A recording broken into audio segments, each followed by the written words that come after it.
So the Liberals have now pushed out a bill that will, quote unquote, deal with cybersecurity. But it doesn't have anything to do with cybersecurity. There's a few things here and there that are kind of okay, but you look into the bill and it gives them the power to kick anybody that they don't want on there off the internet. And they don't have to tell them that they kicked them off the internet at all. So basically, if you say something online or do something, they could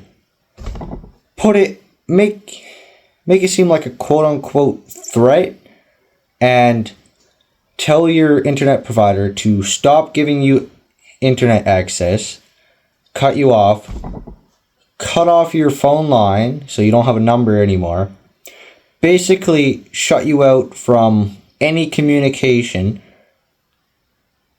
You have your phone, but you just can't access anything that requires internet. No data, no nothing, no calling people. You're just shut off from society. And they could choose to do that, and they don't have to tell you that they did that. So if you were shut off from the internet, you'd be like, oh, well, what's going on? Why can't I access the internet? Try to call to find out. You can't do that because they cut that off too. And they can choose to tell you or not to tell you. So you couldn't fight it in court because they didn't tell you. Like, how does that make any fucking sense? Alright, let's go into one of the conservatives who were speaking about this in question period in Parliament. He goes into a deeper bit about this. Mr. Speaker, when I read this bill for the first time, my jaw hit the floor.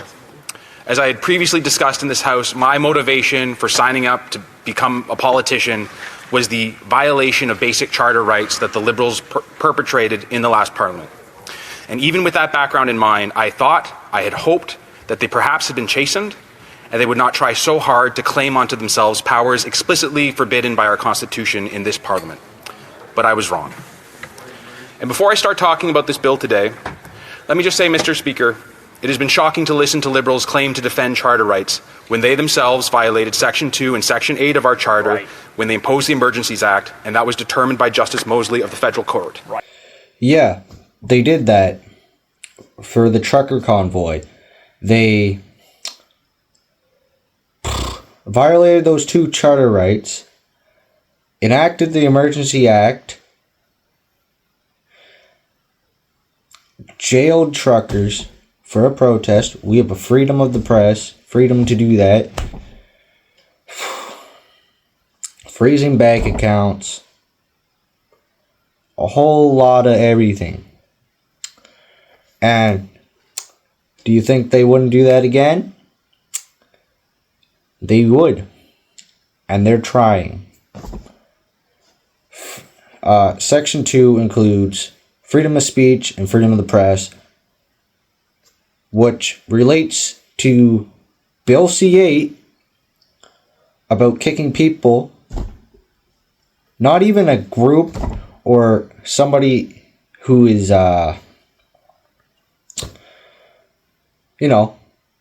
trying to hack servers or whatever. Not even that. It says in the bill, if they suspect a threat, just like without knowing a threat, like without it being obvious or whatever, they can just assume, oh, this might be a threat. Let's say you post something they don't like. Kick you off, removing your freedom of speech base, essentially. The hate speech law is also doing that, essentially. All the Liberal members in the last Parliament voted to do that, and I do not want to hear any more about defending charter rights from any such member who has not apologized for that violation. Now on to the present bill. I am concerned, as I say, by the following sections. 15.1 and 15.2 give the minister the unprecedented, incredible power to kick any private Canadian citizen off the internet, to cut off their phone line, to turn off their cell phone. That is the plain language summary, but I will quote now the bill in its legalese. If there is reasonable grounds to believe that it is necessary to do so to secure the Canadian telecommunication system against any threat, the minister may prohibit a telecommunication service provider from providing any service to the specified person. Now, perhaps this might make sense to do in an extreme circumstance if a person is trying to cause our satellites to crash or to jam military radar. But this section does not use language about extreme threats of physical damage or threats to national security. It says any threat.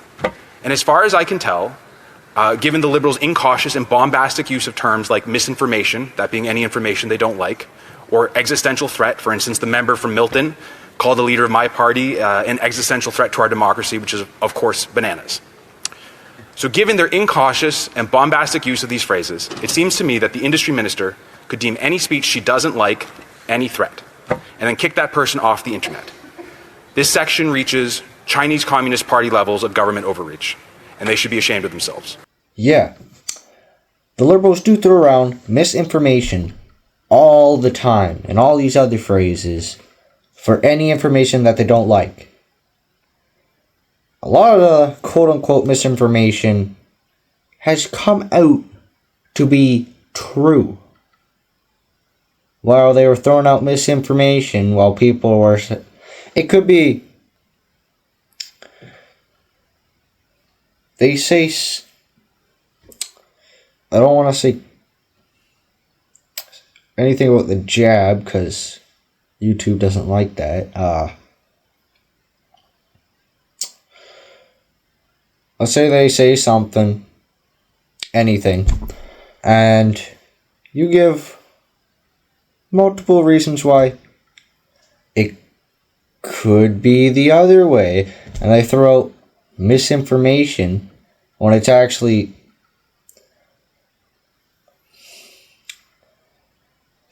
like you're using your brain to think about it and be like, maybe not. And they're like, oh no, that's just misinformation, just trust the government. And then, I don't know, months later or a year later, turns out, oops, you were right. Just like quote unquote conspiracy theories, they get proven in time. Anyway, they throw out misinformation all the time.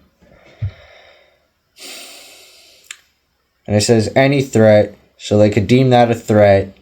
They could deem that a threat and then kick you off the internet because they don't like what you said. And he's right. It does relate to the Chinese Communist Party level of control. It's one step towards the Liberals just controlling everything you do.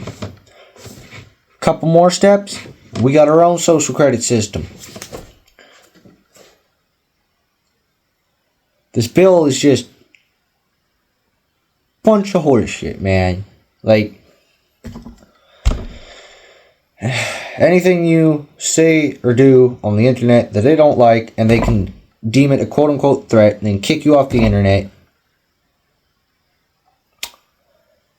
It's just anything they suspect a threat.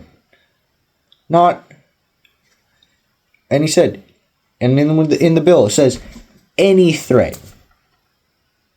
Any. Nothing extreme. No. Just any.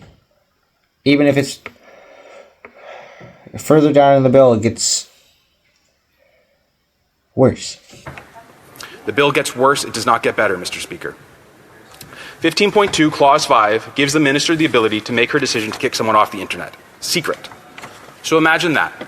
You've annoyed the Liberal Party overlords, and they've decided to kick you off the internet and cut your phone line. You can't tell anyone that you've been cut off. I have no idea how this could even possibly be enforced. But imagine being put effectively in a digital gulag, unable to use the phone or the internet or your online banking, and if you tell anyone that this happened, you could go to physical jail. I do not doubt that the Liberals will stand and say that I'm being somehow outlandish in my interpretation of this. I am not. It is there in black and white. Let me quote it for them. It seems like they haven't read it. 15.2 Clause 5. An order made under subsection 1 or 2 may include a provision prohibiting the disclosure of its existence, or some or all of its contents, by any person. And if you aren't inclined to believe me, please just Google it. Bill C-8, Canadian Constitution Foundation. So essentially, they put it in there that they don't have to disclose to you whether you've been kicked off or not. So you couldn't go fight it if you think that you were wrongfully kicked off, because they don't have to tell you.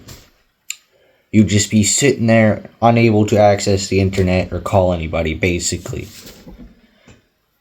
It's insane that they would even think to put this together. It doesn't make any sense. And yeah, he said it perfectly. A digital gulag. However you say that. It's insanity. And I don't know really where to look in there about that jail part. It's probably in there, but I didn't know which section to look through to find it. But yeah, if they're making it so that they don't have to tell you about it, then they probably did make it so that if you do know about it, you're not allowed to tell anybody. Here's the thing. People would probably know if you're not responding at all that something's up. What are you supposed to do? Just ignore it if they ask you why you haven't answered or something? I don't know. It makes no sense. Liberals are insane. Pushing bills like this like crazy. Like, how do we have another a little over 3 years of this?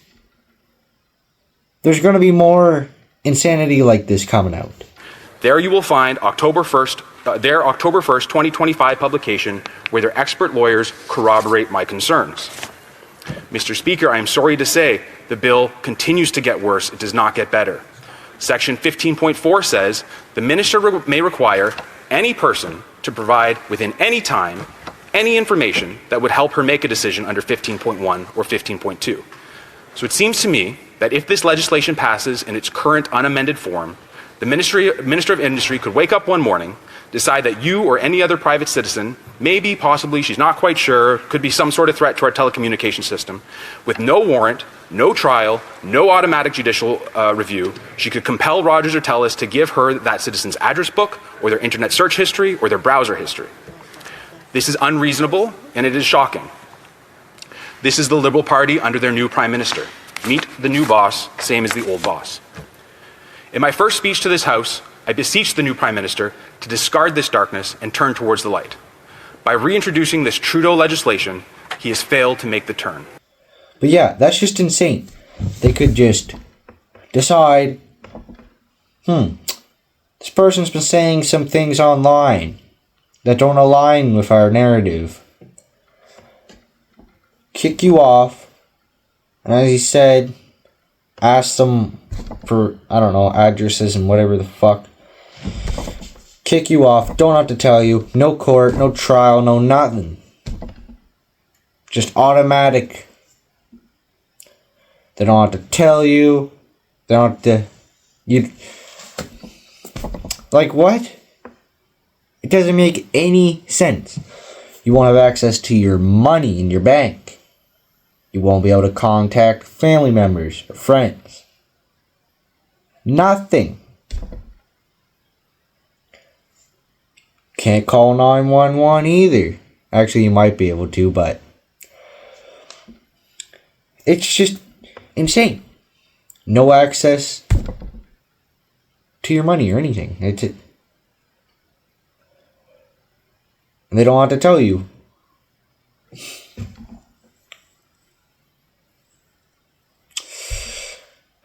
Last time I checked, a single government doesn't control the internet.